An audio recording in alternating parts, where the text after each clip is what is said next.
Hello everyone, this is Anuja और आज का टॉपिक है क्रांतिकारी आंदोलन। इस वीडियो में हम राष्ट्रीय आंदोलन के क्रांतिकारी आंदोलन चरण के बारे में अध्ययन करेंगे। इसे सामान्यतः दो भागों में बांटा जाता है। इस वीडियो में हम प्रथम चरण के क्रांतिकारी आंदोलन के बारे में अध्ययन करेंगे। क्रांतिकारी आंदोलन के क्या कारण थे, इन क्रांतिकारियों के क्या उद्देश्य थे और किस प्रकार की कार्यविधि का प्रयोग इनके द्वारा किया गया अपने उद्देश्यों की प्राप्ति के लिए, और प्रमुख क्रांतिकारी गतिविधियां जो देश के विभिन्न हिस्सों में हुई उनके बारे में ब्रीफ में हम लोग इस वीडियो में अध्ययन करेंगे। सबसे पहले क्रांतिकारी आंदोलन को बढ़ावा देने के लिए उत्तरदायी कारणों के बारे में चर्चा करते हैं। तो सबसे पहला कारण था जिन्होंने क्रांतिकारियों को बढ़ावा दिया, वो था उदारवादियों की विफलता। राष्ट्रवादी आंदोलन का प्रथम चरण जो है वो उदारवादी युग कहा जाता है, जिसके अंदर उदारवादी नेताओं ने अपने उद्देश्यों की प्राप्ति के लिए, जो कि स्वायत्तता प्राप्त करना था या स्वशासन प्राप्त करना था, अंग्रेजों के अधीन रहते हुए ही डोमिनियन स्टेट्स की स्थिति प्राप्त करने का इनका उद्देश्य था। और इस उद्देश्य के लिए इन्होंने उदारवादी तरीके अपनाए, जिनमें प्रार्थना पत्र भेजना, शिष्टमंडल भेजना, याचिकाएं भेजना, स्मरण पत्र भेजना इत्यादि शामिल थे। इन्होंने अनुनय विनय की नीति जो थी वो अपनाई। लेकिन उदारवादियों को बहुत अधिक सफलता अपने उद्देश्यों में नहीं मिली। अंग्रेजों के द्वारा बहुत अधिक रियायतें कांग्रेस के जो उदारवादी नेता थे उनके द्वारा चलाई गई मुहिम को प्रदान नहीं की और इन उदारवादियों के अपने उद्देश्यों में विफलता ने जो नवयुवक वर्ग था उसमें असंतोष उत्पन्न कर दिया उदारवादियों की नीतियों के प्रति। इन भारतीय नवयुवकों में वैधानिक मार्ग जो उदारवादियों के द्वारा अपनाया गया उसमें इनका विश्वास नहीं रहा और इसीलिए ये उदारवादी मार्ग की तुलना में क्रांतिकारी उपायों को अपनाकर अंग्रेजों में एक प्रकार का भय उत्पन्न करना चाहते थे ताकि वो इनकी मांगों को पूरा कर सकें। दूसरा कारण था भारतीयों का आर्थिक शोषण। अंग्रेजी शासन जो था उपनिवेशवादी नीति उसके द्वारा अपनाई गई, जिसका मुख्य उद्देश्य भारत में भारतीय जो साधन संसाधन थे उनका लाभ उठाते हुए जो अंग्रेजों का नेटिव कंट्री था इंग्लैंड, उसके आर्थिक लाभ के लिए कार्य यहाँ करना था। तो ब्रिटिश शासन के द्वारा जो यहाँ आर्थिक शोषण किया गया, साथ ही में उस समय जो प्राकृतिक आपदाएं आई, अकाल इत्यादि, उनके समय में सरकार के द्वारा किसी प्रकार की राहत कार्य करने के प्रयास नहीं किए गए, बहुत अधिक सहायता नहीं दी गई। इन सभी घटनाओं ने युवा वर्ग जो था उसको क्रांतिकारी उपाय अपनाने के लिए प्रेरित किया। तीसरा कारण है सरकार की प्रतिक्रियावादी नीतियाँ। बहुत से अंग्रेज गवर्नर जनरल या वायसराय जो भारत में आए, जैसे लॉर्ड लिटन हो गए और लॉर्ड कर्जन हो गए, इनके द्वारा जो नीतियाँ अपनाई गई बहुत ही प्रतिक्रियावादी थी। इन नीतियों के द्वारा भारतीयों को दोयम दर्जे का व्यवहार उनके साथ किया गया, उनके प्रति उन्हें असभ्य मानते हुए, निम्न कोटि का मानते हुए उनके साथ इस तरीके का व्यवहार किया गया। लॉर्ड कर्जन जो था उसने कोलकाता नगर निगम अधिनियम पारित किया और इस अधिनियम के माध्यम से जो नगर निगम था उसकी स्वायत्तता ऑटोनॉमी जो थी उसको छीन लिया गया। साथ ही इसके द्वारा विश्वविद्यालय अधिनियम पारित किया गया 1904 में लॉर्ड कर्जन के द्वारा। और इस विश्वविद्यालय अधिनियम के बारे में इतिहासकारों द्वारा ये कहा जाता है कि इस विश्वविद्यालय अधिनियम के पारित होने के बाद भारतीय विश्वविद्यालय विश्व में सबसे अधिक सरकारी विश्वविद्यालय बन गए। यानी जो उनकी ऑटोनॉमी थी, स्वायत्तता थी, उसको छीन लिया गया और इस पर सरकार का शिकंजा जो था वो कस दिया गया। साथ ही कर्जन की जो जातीय भेदभाव की नीति थी उसने भी नवयुवक वर्ग के मन में अंग्रेजों के प्रति असंतोष को बहुत अधिक उग्र कर दिया और इसके विरोध में उन्होंने क्रांतिकारी उपायों को अपनाने का संकल्प लिया, क्योंकि उदारवादी जो थे उनको बहुत अधिक सफलता अपने उपायों से नहीं मिली थी।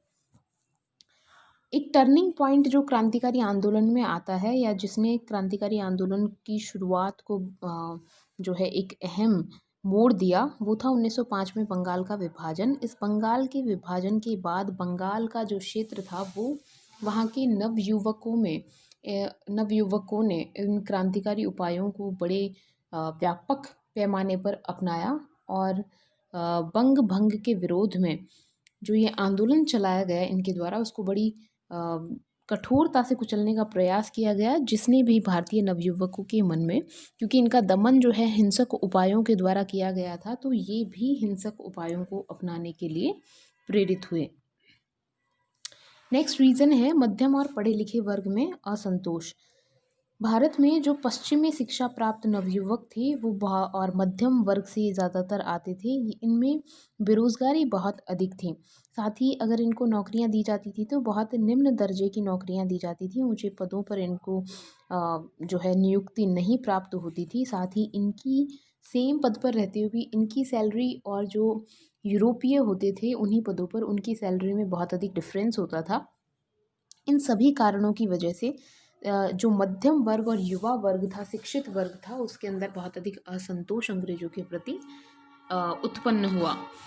भारतीयों से नस्लीय भेदभाव पूर्ण व्यवहार भी अंग्रेजों के द्वारा किया जाता रहा समय समय पर। लॉर्ड कर्जन ने तो यहाँ तक कहा था कि केवल अंग्रेज ही भारत पर शासन करने के योग्य हैं। भारतीय संस्कृति पर कटु आक्षेप किए गए और इन सभी कारणों से युवा वर्ग जो था बहुत अधिक असंतोष अंग्रेजों के प्रति उनमें उत्पन्न हुआ और उन्हें लगा कि क्रांतिकारी उपायों के माध्यम से ही अंग्रेजों के मन में भय उत्पन्न किया जा सकता है। उनको ये एहसास दिलाया जा सकता है कि उनका भारत में रहना भविष्य में कठिन होगा और उन्हें प्रेरित किया जाए कि भारतीयों को स्वतंत्रता प्रदान कर उनको मजबूर कर दिया जाए कि भारतीयों को स्वतंत्रता प्रदान कर वो भारत छोड़कर चले जाएं। तो इन सभी कारणों ने जो नवयुवक वर्ग था उसके अंदर क्रांतिकारी उपायों को अपनाने के लिए उन्हें प्रेरित किया। नेक्स्ट है क्रांतिकारी आंदोलन के उद्देश्य। इन क्रांतिकारियों के द्वारा जो गतिविधियां की गई उनके पीछे मुख्य उद्देश्य था भारतीयों में पूर्ण स्वतंत्रता के लिए साहसपूर्ण काम करने और आत्म त्याग और गौरव की भावना, देश के प्रति गौरव की भावना, आत्म बलिदान की भावना उत्पन्न करने का प्रयास करना।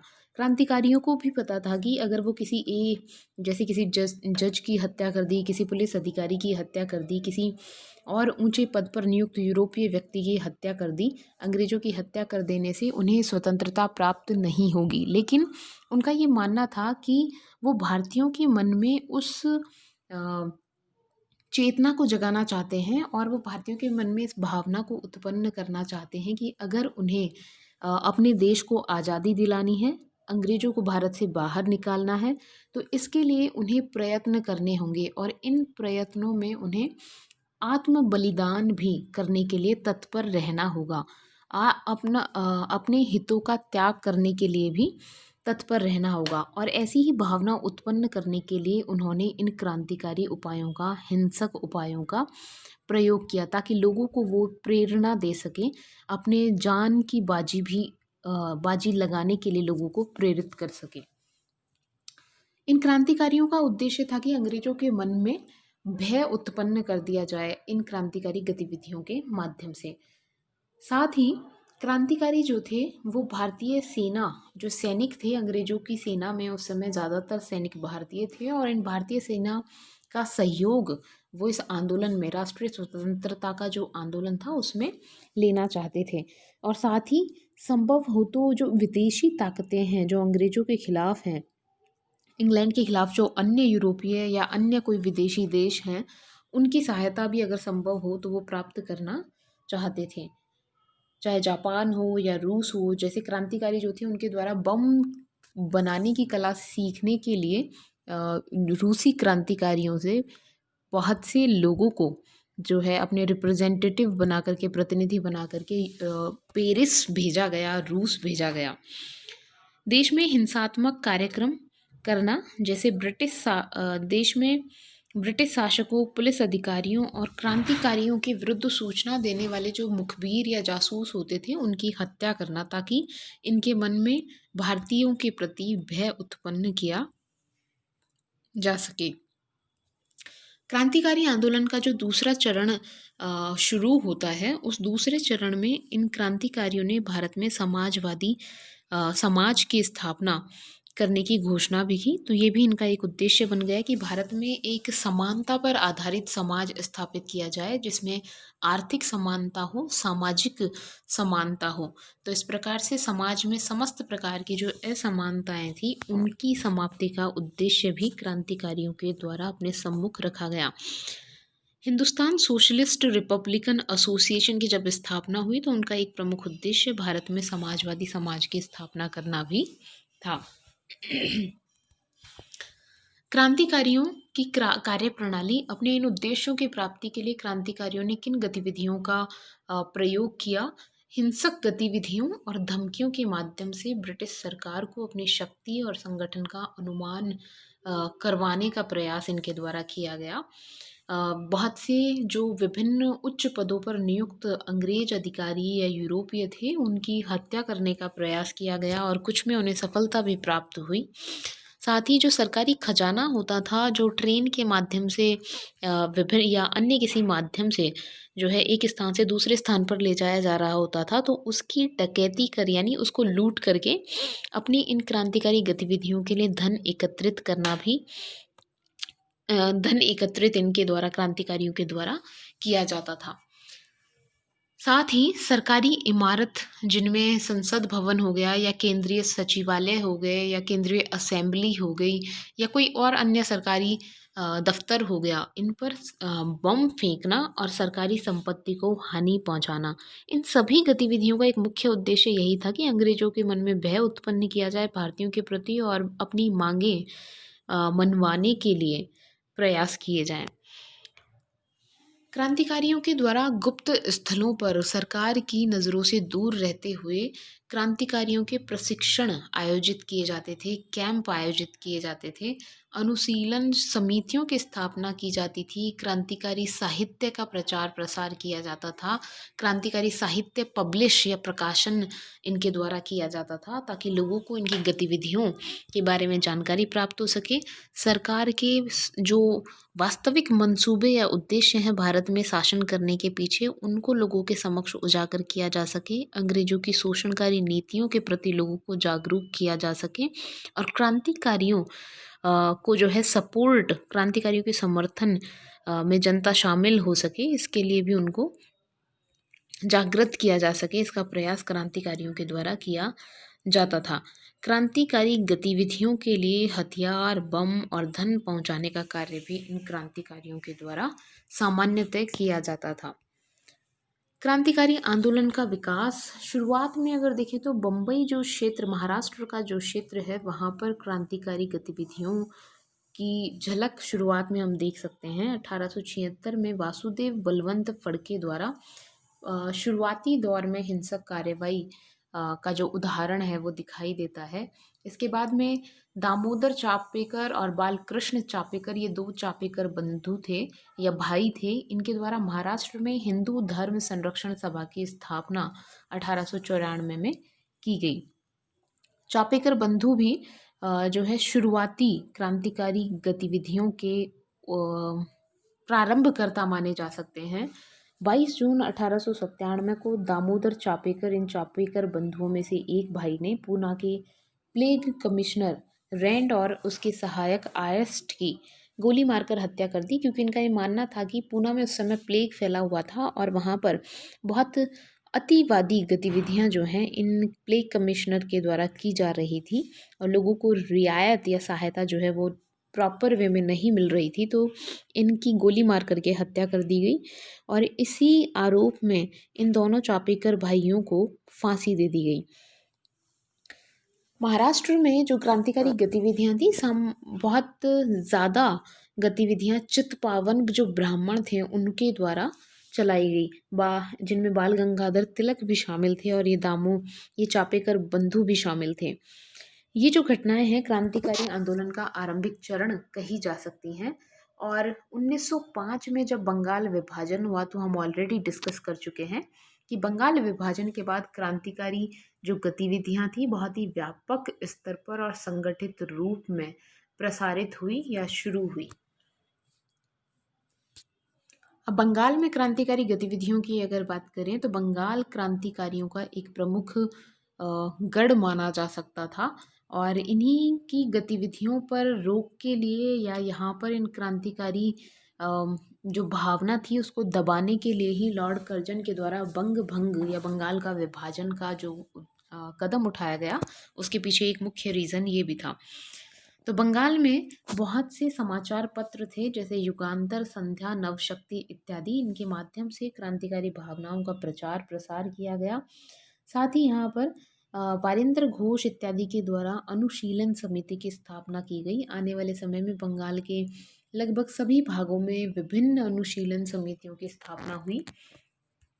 इसकी स्थापना एक व्यायामशाला के रूप में की जाती थी और इनमें से कुछ चुने हुए नौजवानों को क्रांतिकारी प्रशिक्षण दिया जाता था और गुप्त रूप से क्रांतिकारी कार्यों में इन्हें लगाया जाता था।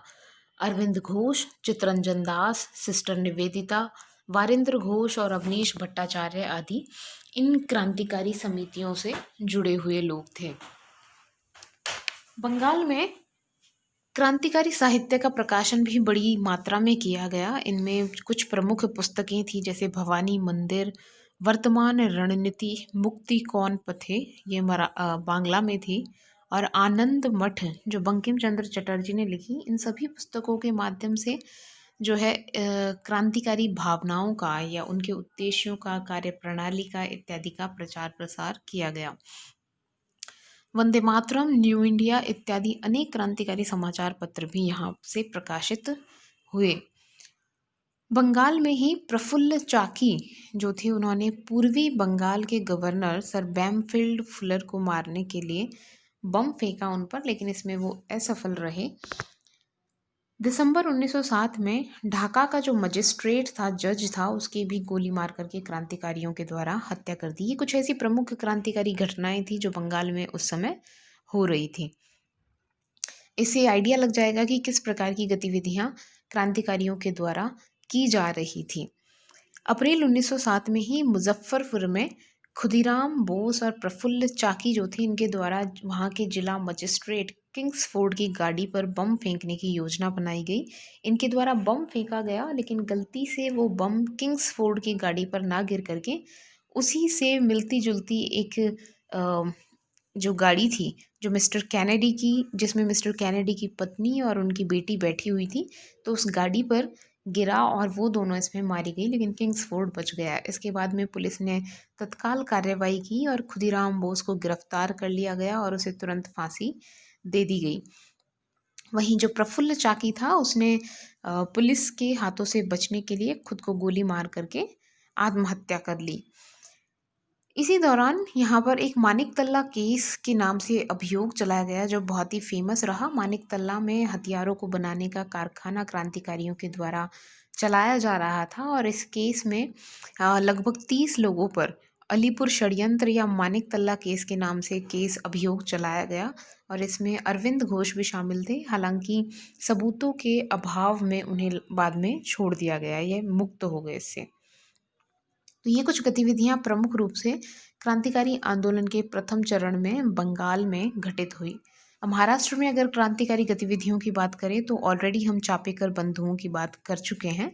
इसके बाद में बाल गंगाधर तिलक जो थे, उन्होंने उनके अपने समाचार पत्र केसरी में उन्होंने अंग्रेजों के खिलाफ कुछ लेख लिखा और उस लेख को उन्होंने अंग्रेजों ने भड़काऊ मानते हुए उनके पत्र पर कार्रवाई की और बाल गंगाधर तिलक को 18 माह की जेल हुई। महाराष्ट्र में वीडी सावरकर जो थे एक प्रमुख क्रांतिकारी हुए और वीडी सावरकर ने अभिनव भारत नामक क्रांतिकारी जो संस्था थी, गुप्त संस्था थी, इसकी स्थापना की। इस संस्था के द्वारा अपने जो सदस्य थे उनको सैनिक प्रशिक्षण दिया जाता था ताकि भविष्य में अंग्रेजों के खिलाफ वो हथियार उठा सके। साथ ही ये संस्था लोगों को अंग्रेजों के खिलाफ सशस्त्र क्रांति करने के लिए प्रेरित करती रही। यहाँ पर एक चीज़ ये ध्यान देने की आवश्यकता है कि उग्रवादियों और क्रांतिकारियों में एक डिफरेंस है। उग्रवादी जो है अहिंसक जो है प्रतिरोध या निष्क्रिय प्रतिरोध में विश्वास करते थे। उन्होंने हिंसा के प्रयोग पर बल नहीं दिया। लेकिन क्रांतिकारी जो हैं उनकी गतिविधियों में हिंसक गतिविधियाँ प्रमुख रूप से शामिल थी। अभिनव भारत भारत जो संस्था थी उसने पांडुरंग महादेव को रूसी क्रांतिकारियों से बम बनाने की कला सीखने के लिए पेरिस भेजा ताकि भारत आकर के वो बम बनाने के कारखाने लगा सकें। जितने भी ये जो गुप्त क्रांतिकारी समितियाँ थीं इनके द्वारा बहुत से अपने प्रतिनिधियों को विदेश भेजा गया ताकि वो बम बनाने की या हथियार बनाने की कला सीख कर के भारत आएँ और अपना योगदान क्रांतिकारी आंदोलन में दे सकें। 1908 में बाल गंगाधर तिलक जो थे उनको गिरफ्तार कर लिया गया और राजनीतिक षड्यंत्र के आरोप में 6 साल के लिए जेल में मांडले उनको निर्वासित कर दिया गया। 1910 में महाराष्ट्र में एक बहुत ही क्रांतिकारियों के ऊपर नासिक षड्यंत्र केस महत्वपूर्ण जो माना जाता है वो चला। इस नासिक षड्यंत्र केस में अंग्रेज अधिकारी जैक्सन की क्रांतिकारियों के द्वारा गोली मार करके हत्या कर दी गई थी और जो अपने अत्याचारपूर्ण कृत्यों के लिए बहुत कुख्यात था या फेमस था। सावरकर इस केस में वीडी सावरकर को भी 37 अन्य लोगों के साथ सजा दी गई और सावरकर को जो है आजीवन निर्वासन का दंड मिला। हालांकि लगभग 27 वर्ष की जेल की कठोर सजा या काले पानी की जो सजा उनको मिलती थी उसको काट करके 1937 में इनको जो है मुक्त किया गया। 1 जुलाई 1909 को मदन लाल धींगरा जो थे उन्होंने लंदन में खर्जन वायली की गोली मार करके हत्या कर दी और इसी के आरोप में मदन लाल धींगरा को गिरफ्तार कर लिया गया और अगस्त 1909 में फांसी दे दी गई। तो ये कुछ प्रमुख गतिविधियां थी जो महाराष्ट्र में क्रांतिकारियों के द्वारा इस दौर में हुई। इसके बाद नेक्स्ट वीडियो में हम पंजाब में हुई क्रांतिकारी गतिविधियों के बारे में अध्ययन करेंगे और साथ ही क्रांतिकारी आंदोलन का जो दूसरा चरण था उसके बारे में या उसमें हुई प्रमुख घटनाओं के बारे में भी अध्ययन करेंगे।